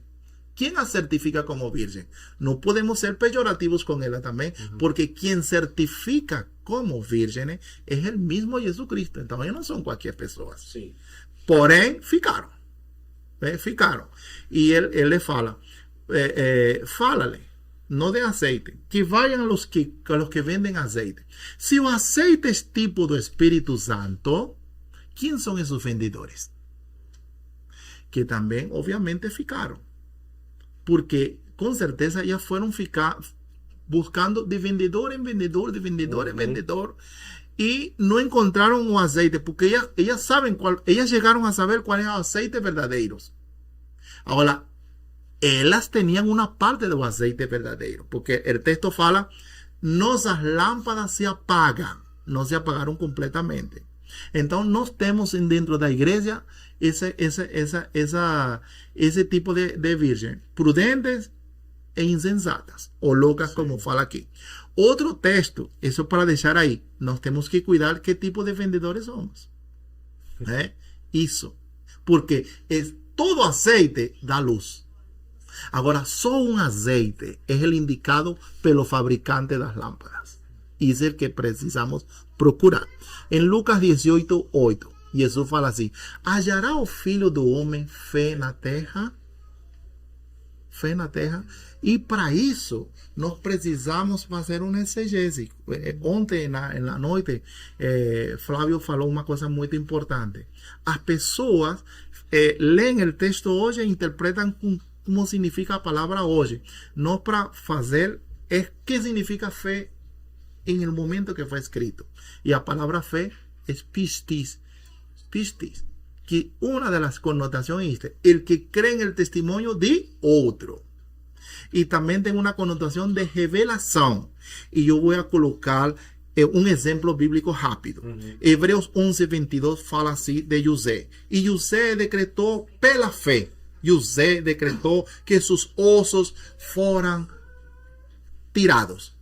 Los osos de José viajaron no deserto. Nos vemos en Éxodo que cuando iba a salir, Moisés mandó a pegar los osos de él y saíram. Agora, em hebreu só fala isso. Não temos como fazer uma interpretação correta. Porém, quando tu vas a Gênesis 50, versículo 24 e 25, fala assim, ele reúne a seus irmãos e le fala, vocês sabem, eu vou parafrasear, vocês sabem que há uma profecia dada por nosso avô, a nosso pai e o pai de nosso pai, Abraão, que nós vamos ser uma grande nação. E nós vamos quedar escravos nessa nação. Lembra? Sim. Mas também vai haver uma libertação. Em la quarta geração, lembram? Sim. Quando isso aconteça, tirem meus ossos de aqui. Agora vamos linkar esse Gênesis 24, essa declaração dele, com Hebreus 11:22. Pela fé, José decretou que seus ossos. Irmão, onde estava fundamentada a fé de José? en una escritura, en una profecía que se iba a cumplir. Jesús, voltamos a Lucas 18:8. ¿Hallará fe el Filho del Hombre en la tierra? Tomando en cuenta que pistis es revelación o es creer en el testimonio de otra persona, el testimonio de quien nos tenemos que creer. ¿En el testimonio de quién? Jesus. De Jesús. Ahora, esa palabra de Jesús ha sido revelada aquí. ¿Dónde está en Mateo la declaración de Pedro? Vamos a leerla ahí. Cuando él fala, ¿quién son vocês? ¿Quién falan vocês que son? Mateus 16. Y él fala, tú eres o Cristo, o Filho del Dios vivente. Vamos a leerla porque yo voy a hacer una mudanza y ahí termino. Entonces Jesús volta. ¿Hallará fe o Filho do Hombre cuando volte a la tierra? Achei também. E eu vou falar minha resposta. Não hallará. Mas alguém tem que Pode ser. gerar essa fé. Alguém tem que gerar essa fé. Quem é? Vamos ler. Qual texto o senhor quer que a gente... Onde ele pergunta, quem fala no filho? E Pedro fala. Ele responde. Então, ó, tá aqui em Mateus 16, 13, a confissão de Pedro. Indo Jesus para a região da Cesareia, Filipe perguntou aos seus discípulos: quem os outros dizem que é o Filho do Homem? Continua. E eles responderam: uns dizem que é João Batista, outros dizem que é Elias, outros dizem que é Jeremias ou um dos profetas. Ao que Jesus perguntou: e vocês, quem dizem que eu sou? Respondendo Simão, Pedro disse: o Senhor é o Cristo, o Filho do Deus vivo. Bueno, continua. Que responde Jesus? Então Jesus lhe afirmou: bem-aventurado é você, Simão Bar-Jonas, porque não foi carne e sangue que revelaram isso a você, mas meu Pai que estás no céu. Também eu lhe digo que você é Pedro, e sobre esta pedra edificarei a minha igreja, e as portas do inferno não prevalecerão contra Volta a ela. leer esa declaración de Jesús y en la palabra pedra sustituye por revelación. Tá. Então, versículo 18. Também eu lhe digo que você é Pedro, ou que você é revelado. Que você No, é Pedro. que vos es Pedro. Y sobre esta rocha, E sobre esta revelação edificarei a minha igreja. então veja, sobre qué es la iglesia que va a ser triunfante. Ni es sobre Pedro, ni es sobre Jesús tampoco, no, mis hermanos. Estuve en una contradicción. ¿Sobre qué entonces? Sobre la revelación de quién es el Cristo. Porque muchas personas, oye, tú preguntas quién es Jesús y todo el mundo tiene claro quién es el Jesús histórico. Mas él sabe que él es el Cristo. Verdade. Entonces, sobre esa revelación de quién es el Cristo, yo edificaré mi iglesia. Y las portas do inferno, portas son muchas, pueden ser muchas doctrinas, muchas organizaciones, muchos pensamientos, no prevalecerán contra ella. ¿Contra quién? Contra quien conoce de verdaderamente quién es el Cristo. Glória a Deus. Entonces, volto a bater la tecla. ¿Hallará o Filho do Hombre cuando venga fe en la tierra? Fica. No, quizás no va a encontrar. Mas hay un remanescente que sí terá esa fe. Amém. Inclusive, só acrescentando, no Novo Testamento, a palavra mais próxima para fé é emuná, que pode ser traduzida como fidelidade. Se eu perguntar para você, me descreva a fé, é um tanto abstrato. É abstrato. Agora, me descreva fidelidade e infidelidade. Você pode me dar um exemplo? Por isso Casal, um amigo? Nas palavras de Gálatas, fruto do Espírito, né? Algumas versões vão trazer fé, outras vão trazer fidelidade. Fidelidade. Aí você entende que o justo viverá pela sua fidelidade. Enquanto ele for fiel, ele é respaldado. E aí eu finalizo a minha fala justamente em Romanos. E Paulo diz o quê? Não que sejamos perfeitos, mas estamos buscando o aperfeiçoamento, o amadurecimento. Mas Romanos vai falar o quê? Eu quero usar uma simples parábola, né? Eu entendo que a Bíblia tem dois bancos. Existe o banco da vida eterna e existe o banco do pecado. Porque o que diz lá? Em Romanos 6:23. Porque o salário do pecado é a morte, mas o dom gratuito de Deus é a vida eterna em Cristo Jesus nosso Senhor. Ou seja, Se avivamento for apenas os dons, só for falar em línguas, a movimentação, isso é muito pouco para a mensagem do Evangelho. Mas quando eu entendo que o avivamento é muito mais do que isso, e esses detalhes são apenas, de fato, presentes enquanto nós estamos aqui, eu vou entender o quê? Que se por um homem, Adão, o pecado entrou no mundo, mas por outro, Aleluia. foi Jesus que o pecado foi tirado. Então, o que que o pecado faz? Ele destrói a estrutura moral da sociedade. E qual que era a mensagem de João Batista? Arrependei-vos. Voltem para o lugar. Por quê? O pecado viola o propósito de Deus na vida do crente. Porque o propósito de Deus, ele é sempre maior. E terceiro, se nós pecamos com a intenção de pedir perdão, sabendo que a graça está derramada, a dispensação da graça, isso fere a natureza do perdão. Então isso está errado. Ainda mais porque a graça, ela cancela o pecado e permite um começar de novo. Um novo é o Neos, né? Esse começar de novo. E o homem escolheu para si o quê? Um Senhor, que não é o Cristo. Ou ele é nosso Deus, nosso Senhor, ou nós escolheremos outro Senhor para servir. E aí o que é que acontece? O homem, ele escolhe ser escravo ou ser servo de algo. E o dono do servo vai determinar se esse vai morrer ou viver. Então, quando o Senhor é o pecado, o homem morre. Quando o Senhor é Deus, o homem vive. A questão é, se eu trabalho para o pecado, não tem problema. No 5º dia útil vai cair na conta. O salário. Agora, se eu decido me arrepender, não ferir a natureza do perdão, o que eu recebo do segundo banco? Presente.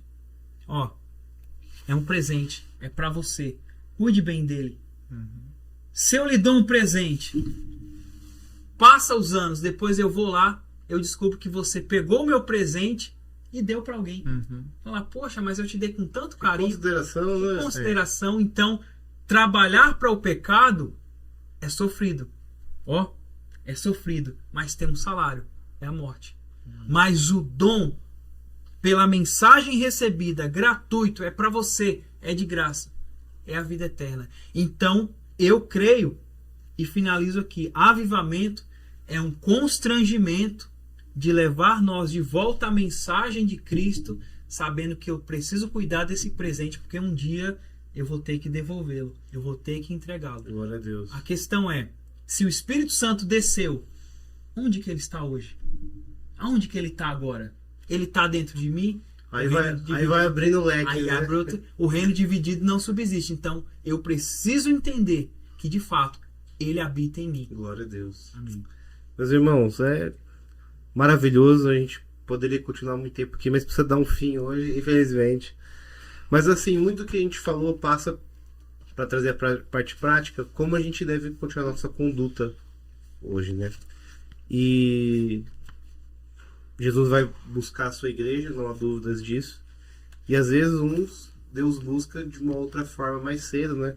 E não há como terminar esse podcast aqui sem lembrar a memória do nosso amigo Jairo, que estava com a gente aqui na última gravação do podcast, né? O acidente foi bem na semana que a gente gravou. E Deus recolheu ele naquele dia, né? Então, o que fica de tudo isso, o ensinamento? O legado que ele construiu de serviço, de amor ao próximo, de abençoar os irmãos, de poder andar nessa conduta de revelação de Cristo para as pessoas ao redor. E é isso que a gente deve fazer, porque a gente não sabe nosso dia, nem nossa última hora aqui na Terra, né? Meus irmãos, se você ficou até aqui, por favor, coloca a hashtag nos comentários. Eu quero avivamento. E o avivamento é isso. Foi tudo falado. O avivamento é Jesus Cristo. Amém? Gostaria que você orasse, Flávio, para a gente encerrar, tá bom? E Deus abençoe cada um de vocês por ter vindo aqui. O Bran também por ter gravado. Tá bom? Deus abençoe vocês. Flávio vai terminar com uma oração aí para nós. Amém. Oremos. Amado Deus, diante de tudo que foi exposto, Pai, que o Senhor possa nos constranger, Pai. nos constranger a olhar nos teus olhos, Pai, a ser totalmente tomado pelo teu olhar, Pai. Que haja transformação em nós, por nós e através de nós, Pai. Deus, se o Senhor conta conosco, Pai, neste tempo, nós precisamos nos posicionar, Pai, buscar o genuíno avivamento, Pai. Como disse o profeta, Pai, aviva a tua obra, Pai, e no meio dos anos a notifica, Pai. Na tua ira, Pai, lembra-te da misericórdia, Pai. Sabemos que o tempo é já, sabemos que o tempo, Pai, é pouco. A tua igreja está estabelecida aqui, Senhor. E obrigado, Pai, porque a tua igreja, Pai, é a maior instituição na terra. E o Senhor confiou, Pai, essa linda igreja, Pai, a pessoas falhas, pessoas pecadoras. Mas nós estamos buscando, Pai, a santificação, buscando o avivamento, Senhor. Então, cada um, Pai, que ouviu, cada um que ainda ouvirá, Pai, que o Senhor venha, Pai, impactá-lo, Senhor, com a mensagem da palavra genuína, do evangelho, do avivamento, Pai, e que venhamos aproveitar o nosso tempo nesta terra, Pai, para fazer conhecido o teu nome, Pai, e que todos cheguem, Senhor, ao conhecimento da tua presença, da tua glória através de nós, Senhor, em nome de Jesus. Amém. Amém. Amém. Deus abençoe, meus irmãos. Até a próxima. Deus abençoe, gente.